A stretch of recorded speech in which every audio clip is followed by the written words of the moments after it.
hadir. Terus Jerry hadir. Hadir, Pak. Wesley hadir. Hadir, Pak. Jackson hadir. Hadir, Pak. Andra hadir. Hadir, Pak. Jesselyn hadir. Hadir, Pak. Tasya Chandra hadir. Tasya hadir ya? Hadir, Pak. Oke. Terus Helen hadir. Hadir, Pak. Helen hadir. Terus Eric hadir. Hadir, Pak. Jessica hadir. Hadir, Pak. Jessie hadir. Hadir, Pak. Jocelyn hadir. Hadir, Pak. Leo hadir. Hadir, Pak. Olive hadir. Hadir, Pak. Jonathan hadir. Hadir, Pak. Hertianto hadir. Hadir, Pak. Charles. Hadir, Pak. Stefani. Hadir, Pak. Erlina. Hadir, Pak. Julianto. Hadir, Pak.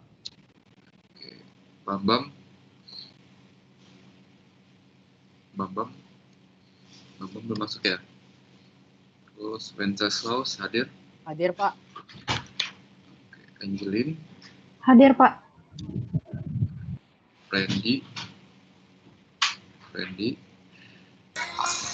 Hadir, Pak. Dia hadir ya. Oke.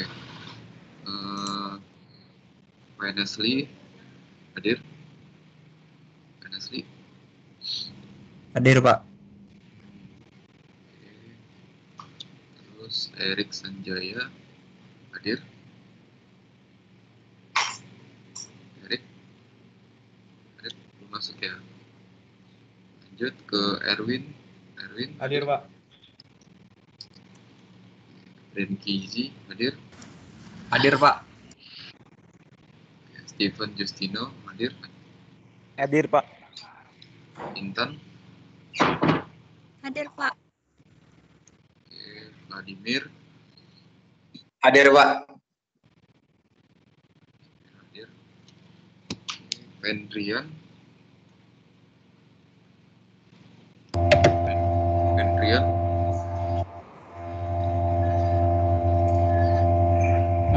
Hadir, Pak. Oke. Freddy hadir. Hadir, Pak.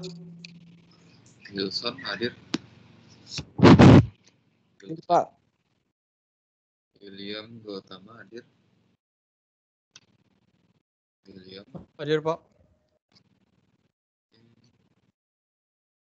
Terus Andrew hadir.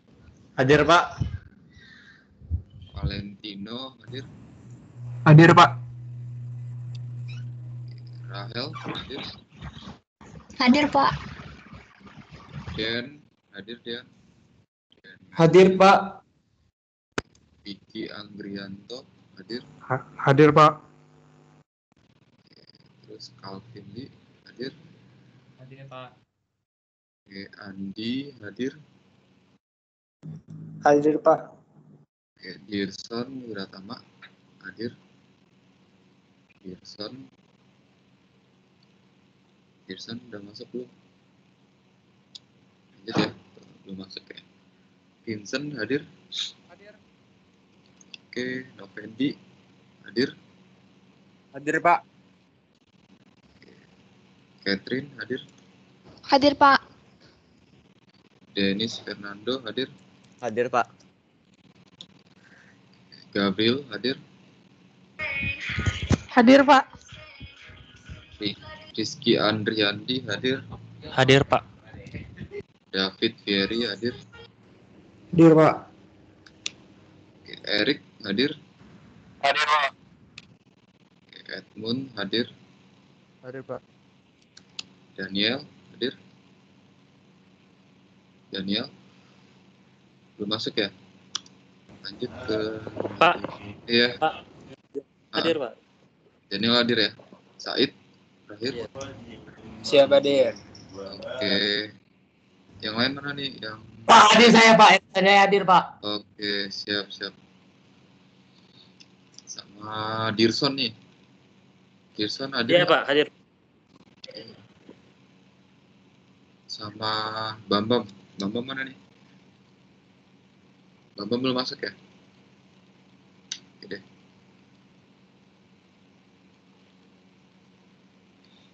Oke, itu ya.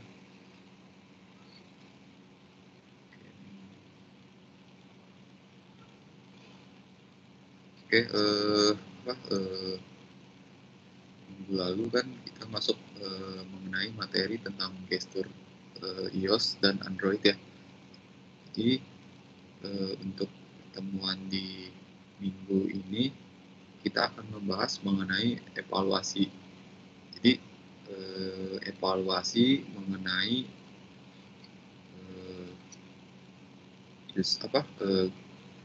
sebuah prototipe yang akan kita nilai ya di pertemuan ke-9. Nanti mungkin minggu depan kita akan coba praktek ya menggunakan Adobe XD ya.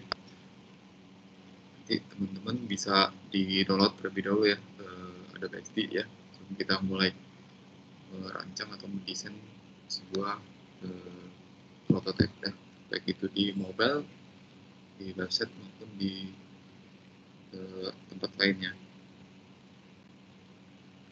Oke, saya udah nilai yang UTS kemarin ya, nanti saya share pas di akhir materi ya. Jadi kita fokus bahas tentang materi tentang evaluasi ya pertemuan ke-9 ini. Oke. Nah, ini adalah materi mengenai evaluasi ya terkait pembelajaran kita pada malam hari ini. Oke, jadi di sini pendahuluannya itu seperti ini ya. Jadi adanya ya perdebatan ya sebuah penilaian ya atau prototipe ya, baik itu ada yang mengatakan bagus ya, sedang ataupun jelek ya. Nah, di sini akan kita bahas ya. Terus adanya asumsi bahwa selama software dapat digunakan maka itu sudah cukup bagus. Itu keliru ya. Itu tidak bisa menjadikan patokan ya.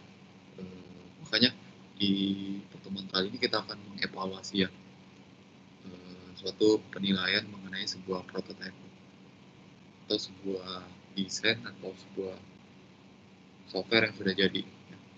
Nah, kegiatan evaluasi suatu software ini atau tampilan merupakan kegiatan dihindari karena akan menambahkan waktu pengembangan biaya. Ya, benar. Jadi kalau misalnya mau ada sebuah revisi ya baik itu berupa tampilan ataupun fitur-fitur itu kalau untuk kita ya sebagai developer itu ada mungkin biaya tambahan ya, itu termasuk dalam biaya tambahan atau pengembangan ya, beda sama biaya maintenance. Kalau maintenance itu biaya seperti perawatan ya, mungkin hapus CC ya, terus peningkatan dari sebuah sisi softwarenya ya, ataupun sisi sistem informasinya seperti itu. Jadi kegiatan evaluasi ini merupakan sesuatu yang sangat penting karena kita sebagai desainer, kalau kita di IMK ini atau desain interaksi ini, kita sebagai desainer dapat mengetahui apakah karya kita itu berguna atau diinginkan oleh user itu sendiri ya. Nah, nanti mungkin di minggu ke depan kita akan coba praktek ya buat sebuah prototipe ya dari sebuah software mungkin menggunakan Adobe XD seperti itu. Nah, ini adalah pendahuluan mengenai yang tadi ya. Jadi bisa dibilang evaluasi itu adalah sebuah proses yang secara sistematis mengumpulkan data ya. Jadi kita itu mengumpulkan data, apa sih kekurangan atau kelebihan dari sebuah sistem informasi yang kita buat atau kita desain seperti itu. Jadi itu yang bakalan nilai itu adalah orang user ya, user sebagai penggunanya ya, seperti itu. Jadi yang saya pernah bilang, maka dari itu kita harus membuat sebuah tampilan itu yang user friendly agar user puas dan bisa mengerti menggunakan desain-desain interaksi ataupun prototipe yang kita buat seperti itu. Nah, di sini mengapa evaluasi dibutuhkan ya? Ada yang tahu kenapa?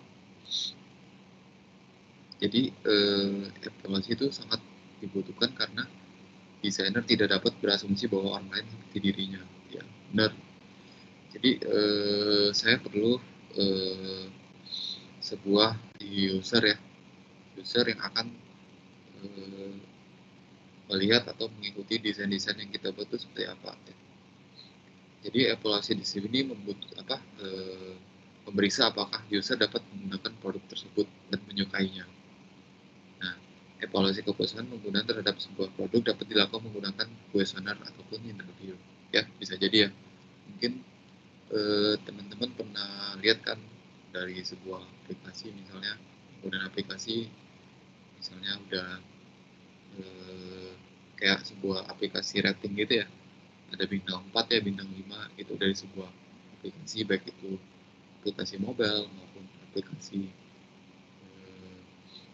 web ya, pasti ada itu kepuasan pelanggannya seperti itu ya. Ada walaupun di antara 1 sampai 5 itu ada ya.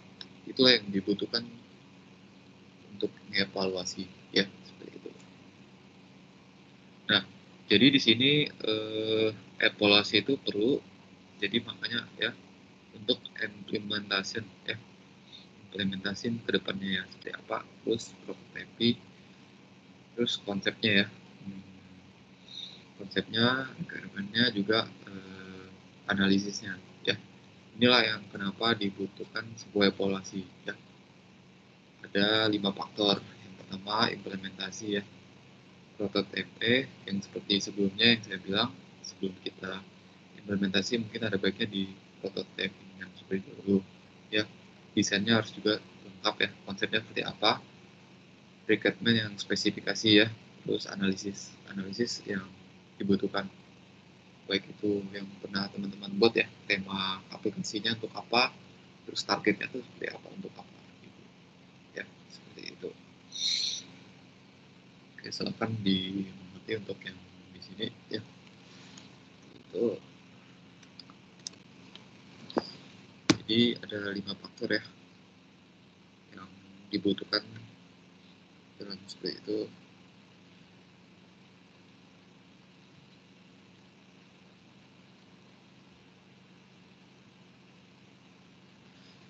Oke, selanjutnya kita akan masuk mengenai materi yang 3 aspek ya mengenai evaluasi. Jadi di sini ada karakteristik user ya, penggunaan ya, pengalaman penggunaan user ataupun gender ya. Jadi target dari aplikasi itu yang akan kita buat tuh untuk umurnya apa gitu, generasinya milenial apa generasi Gen Z ya, ataupun orang tua ataupun semuanya. Jadi kita harus bisa mengetahui aspek-aspek dari evaluasi tersebut ya. Yang berikutnya itu aktivitas ya, aktivitas dari sebuah proses dari sebuah aplikasi tersebut. Jadi mungkin misalnya nih aktivitas e-commerce ya, kayak jual beli gitu ya, jadi seperti itu. Nah, yang berikutnya itu environment ya, jadi pengembangan ya, studi ya, untuk keterlanjutannya berikutnya. Jadi ada kayak development gitu, R&D ya, research and development, apa sih yang untuk kedepannya yang perlu dikembangkan kan dari sebuah aplikasi itu. Nah, jadi ini masuk dalam 3 aspek kenapa sih harus dievaluasi aplikasi kita ya, itu ya. Ini ada konsep-konsepnya seperti ini, ada 3. Nah, kapankah evaluasi ini harus dilakukan? Nah, jadi yang sama-sama kita ketahui, evaluasi itu dapat dilakukan pada selama proses pembuatan produk tersebut ya, supaya selalu sama dengan yang diminta dari oleh user. Jadi evaluasi itu dapat dilakukan selama proses dari sistem informasi itu tersebut ya berjalan gitu ya. Saat proses produk tersebut lah ya jadi, yaitu menjadi melalui prototyping ya. Sebelum menjadi udah jadi, yaitu melalui prototyping ini ada perlunya pengembangan ya yang teman-teman buat prototypingnya.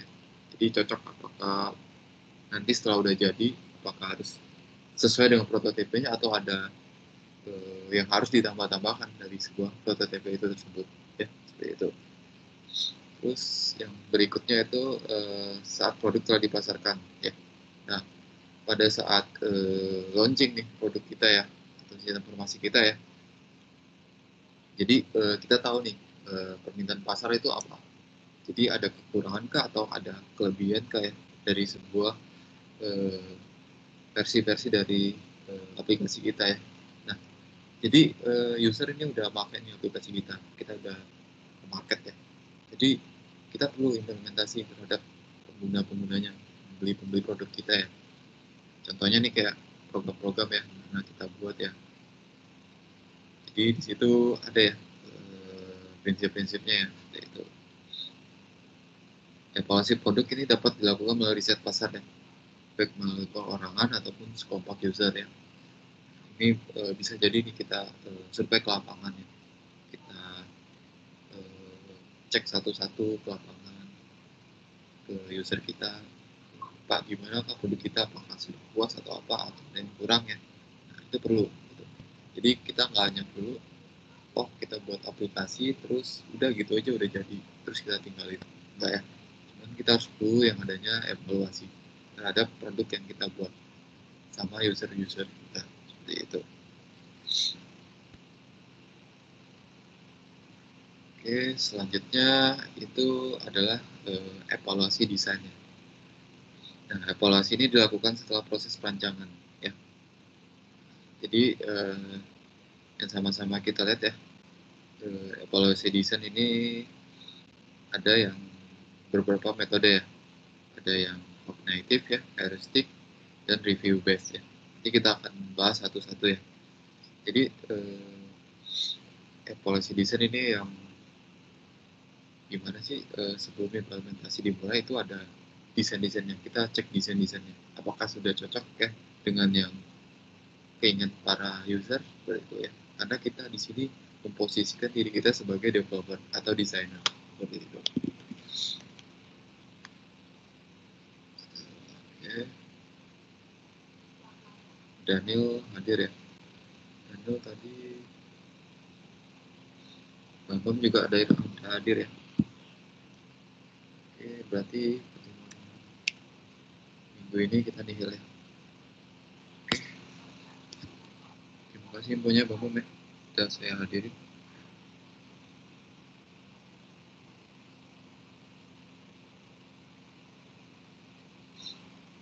Oke. Selanjutnya di sini ya. Jadi kan tadi evaluasi desain ini ada metodenya ya untuk mengawasi suatu perancangan ya. Yang pertama cognitive ya, heuristic, dan review based ya. Nah, kita bahas mengenai cognitive ya. Nah, jadi cognitive ini ada yaitu dalam metode atau pendekatan ini terdapat beberapa isu yang timbul. Seperti ya pertama pengaruh yang akan timbul setelah tugas diberikan ke user. Yang berikutnya itu proses kognitif apa yang timbul, dan yang terakhir itu masalah pembelajaran apa mungkin terjadi ya. Jadi informasi yang dibutuhkan dari metode kognitif ini yaitu interface yang dibutuhkan pelanggan ya. Jadi setelah tugas kita diberikan nih, tugas diberikan oleh user ya, kita merancang sebuah interface yang kita butuhkan. Jadi apakah proses kognitifnya akan timbul? Pasti akan timbul ya.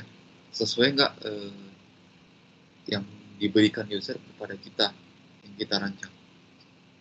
Nah, jadi inilah termasuk dalam sebuah proses kognitif ya. Gitu. Nah, yang berikutnya itu evaluasi menurut heuristik ya. Tadi hampir sama mengenai kognitif, yaitu yang diberikan oleh user kepada desainer itu interface-nya harus sama atau sesuai yang benar-benar kita rancang.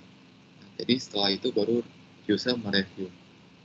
Nah, jadi ada 10 dasar dari heuristik ini ya. Pertama itu mengenai visibilitas ya, kecocokan antara sistem dan dunia nyata ya.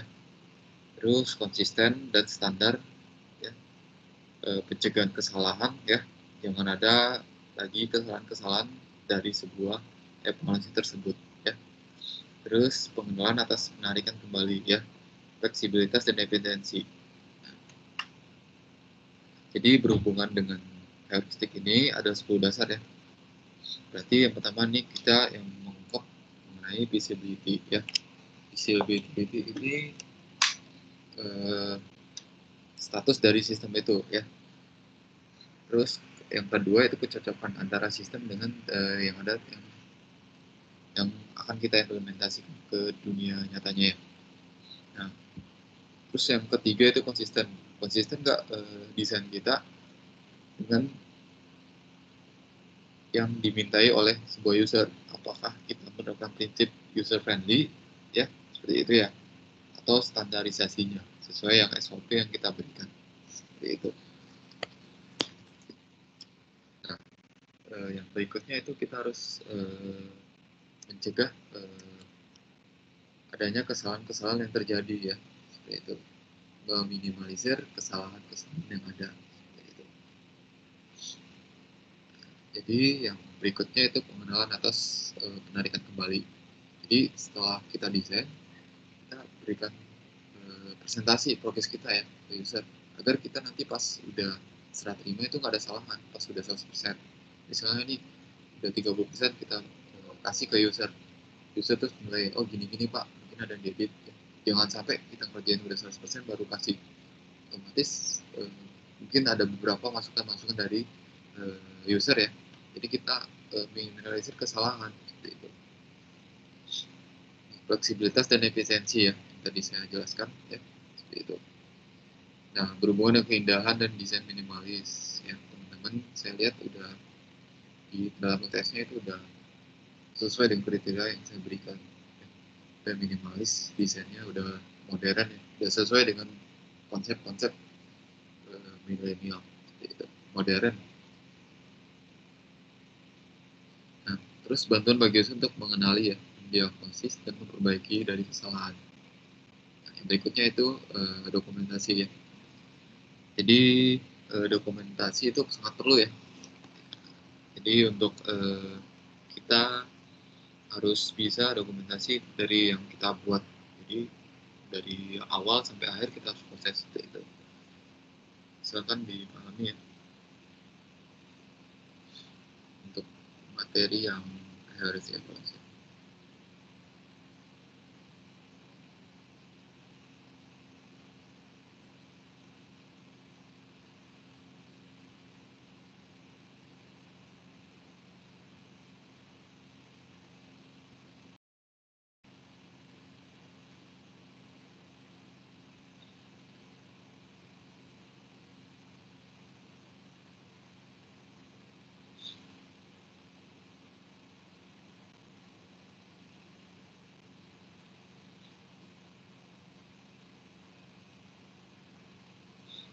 Oke, selanjutnya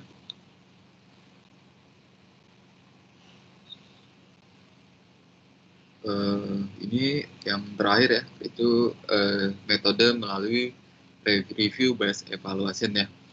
Jadi evaluasi ini yaitu antara psikolog eksperimen dengan interaksi manusia dan komputer. Misalnya nih ya, kita lihat ya ada perintah atau ikon-ikon yang ada di dalam aplikasi kita ya. Contohnya nih, kita review melalui apa yang kita lihat gitu. Jadi base apa yang kita lihat dari situ. Tapi kalau misalnya yang ini, kita berdasarkan ini nih ya, berdasarkan kayak ini, kayak framework atau sebuah konsep-konsepnya itu seperti ini. For review itu berdasarkan yang kita lihat gitu ya. Biasa nih yang paling banyak digunakan sih ini sih, biasa review based evaluation yang pernah saya lihat pengalaman saya dari beberapa user seperti ini. Jadi kayak evaluasi mengenai kondisi-kondisi yang ada pada aplikasi kita ya, baik itu rancangan yang kita pilih ya, analisis dari suatu asumsi yang kita buat gitu. Ini adalah mengenai dari paradigma dari evaluasi ya.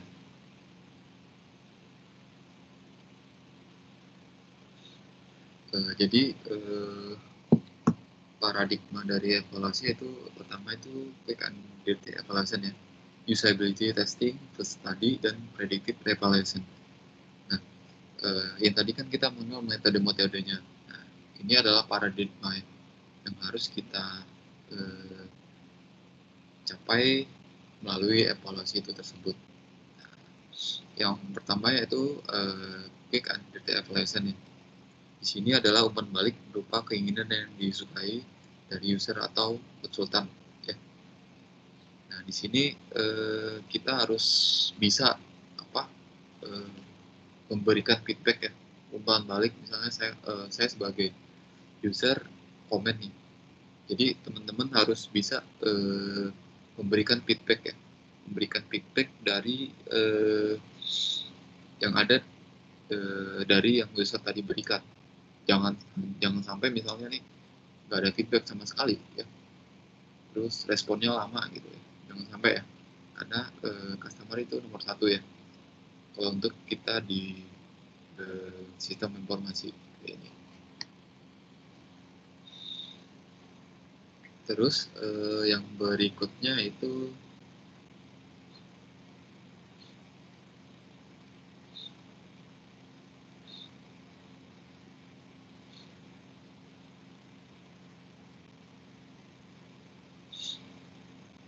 evaluasi ini dapat dilakukan pada semua tahapan ya, pembuatan produk dan penekanannya. Jadi ini temuan-temuan ini yang teman-teman yang diberikan oleh user ya, kita harus bisa dokumentasikan ya secara hati-hati, dan juga satu persatu poinnya itu kita harus bisa memberikan feedback ya, seperti itu ya.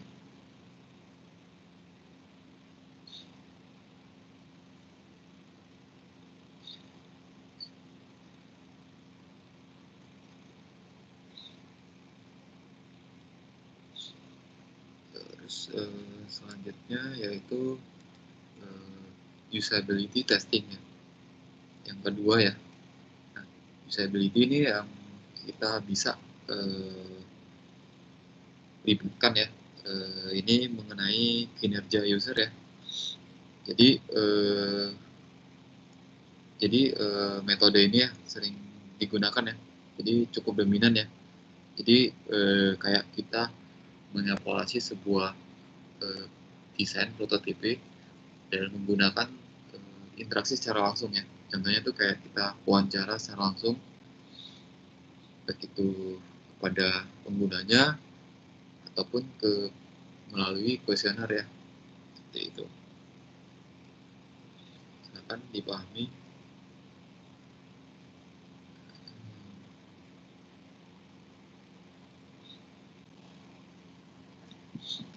Jadi cara yang umum digunakan untuk membuat sistem ini yaitu dengan cara secara langsung sih, secara langsung ya, di mana user memberikan treatment ya, baik itu cahaya atau suara ya, kayak sebuah warna-warna gitu. Contohnya tuh kayak rasio-rasio warnanya ya, terus warnanya agak redup atau apa gitu ya, usability testing seperti ini. Jadi itu kayak pendekatan secara langsung ya antara user dan developer mengenai aplikasi-aplikasinya. Jadi udah masuk dalam tahapan testing seperti itu.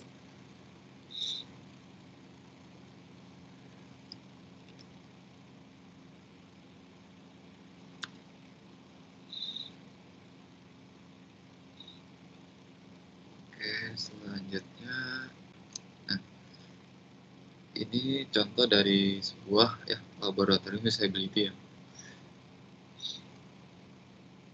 Contohnya nanti kayak ini ya. Ada partisipan ya, ini ada observer, ada desain observer. Jadi ini adalah sebuah partisipan ya. Terus di observer melalui ruangan kedua. Terus apakah ada tambahan lagi di sini? Nah, itu contohnya seperti ini.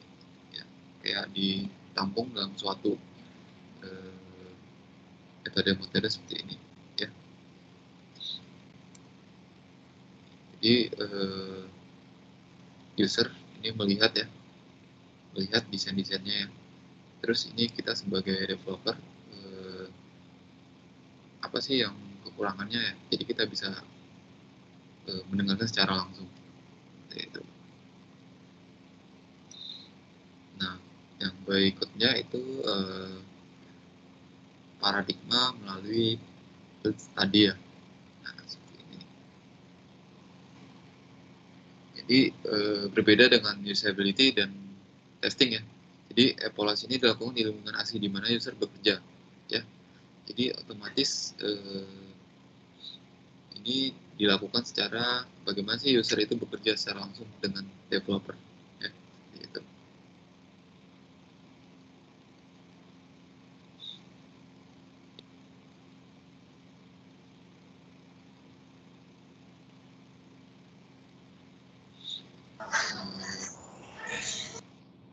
Oke, jadi evaluasi ini dapat digunakan untuk kita membantu mengidentifikasi kesempatannya. Itu ya teknologi baru ya. Jadi teknik yang dapat digunakan di sini yaitu interview ya, interview, observasi, partisipatori dan etnografi ya. Jadi dari evaluasi ini yaitu prosesnya itu kayak sebuah kita interview ya, terus kita interview dengan user, terus kita melakukan observasi ya, observasi dan terus yang berikutnya itu partisipatori ya, seperti itu. Oke, inilah yang dinamakan dengan field study seperti itu. Oke, jadi di sini yang dinamakan dengan apa?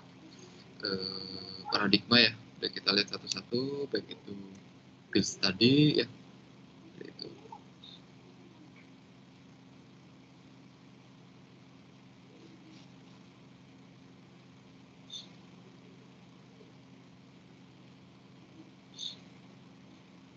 Oke, selanjutnya kita bahas mengenai teknik-teknik evaluasi. Silakan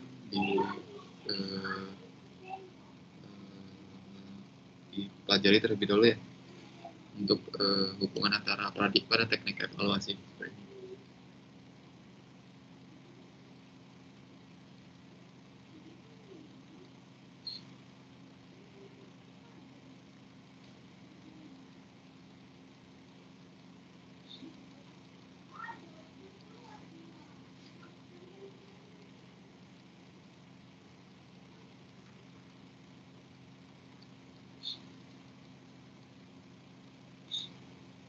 Oke, jadi di sini ada hubungan antara paradigma dan teknik ya. Jadi bisa kita lihat nih ya, observing pengguna ya. Terus apa sih yang dilakukan ya? Penting untuk melihat bagaimana user berlaku dalam lingkungan aslinya ya. Seperti itu ya.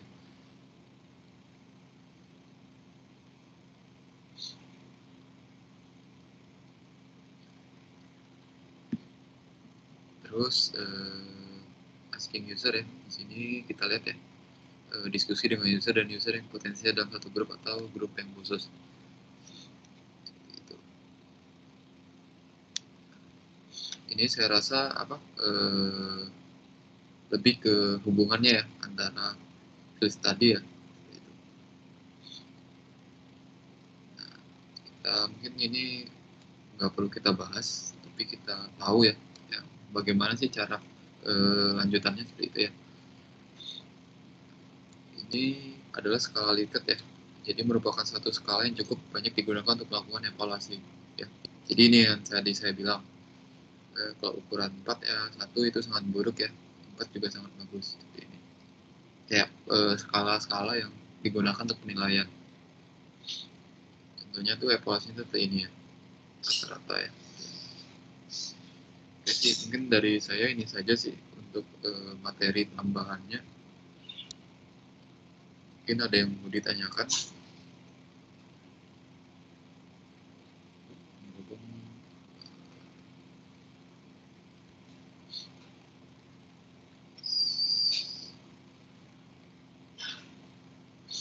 Saya rasa cukup ya untuk materi kali ini.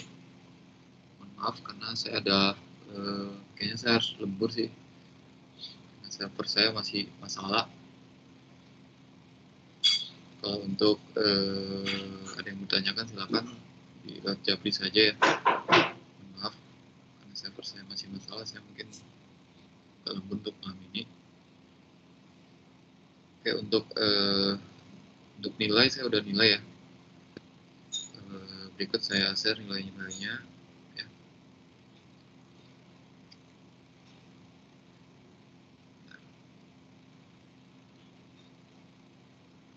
Nah, tadi saya udah nilai.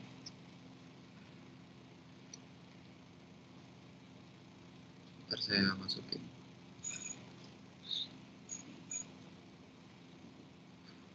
Ntar saya cek nilai saya, nilai yang teman-teman udah buat.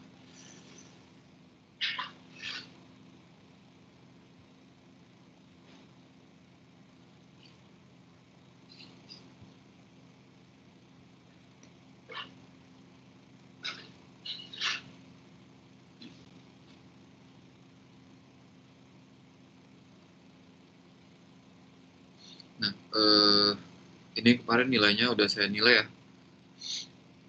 Ini tetap nomor 1 ya. Saya kasih nilai rata-rata A semua ya. Karena saya lihat berdasarkan koreksi yang sesuai dengan penilaiannya. Durasi video, terus prototypingnya, terus temanya ada ya, sama kerjasamanya. Ya, seperti ini. Ada yang mau ditanyakan untuk masalah nilai?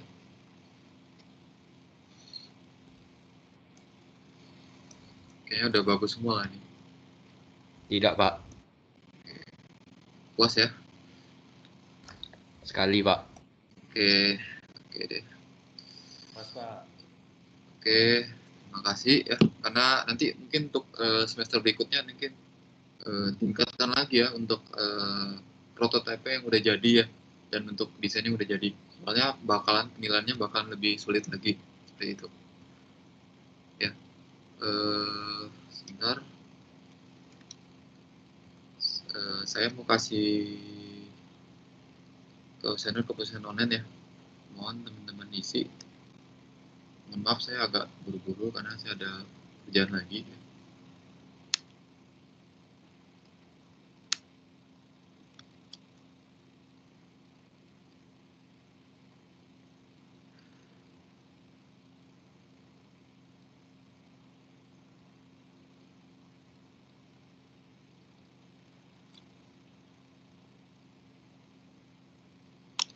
Silakan diisi kuesionernya, udah saya share di chat.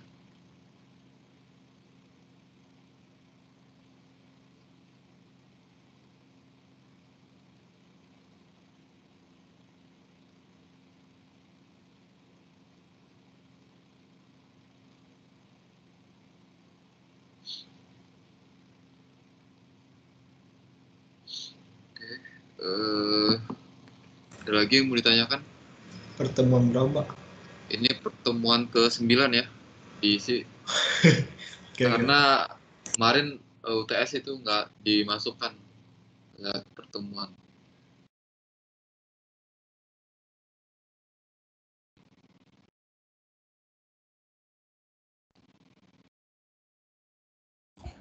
Pak, kalau yang kemarin keisi 9, hari ini tulis 8 aja, Pak? Atau gimana? Enggak, tulis aja 9, nggak apa-apa. Itu yang kemarin udah saya perbaiki. Oke, Pak.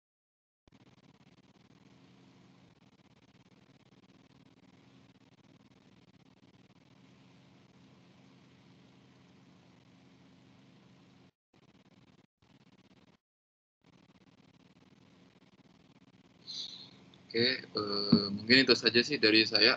Maaf ya, karena saya masih ada kerjaan lagi. Nanti teman-teman bisa baca materinya, kalau bisa jawab saya. Saya rasa kuliah pertemuan malam ini saya cukupkan sampai di sini dulu. Saya minta maaf kalau ada kesalahan. Terima kasih. Assalamualaikum warahmatullahi wabarakatuh. Dan selamat malam. Malam, Pak. Makasih, Pak. Malam, Pak. Malam, Pak. Makasih. Malam, Pak. Makasih.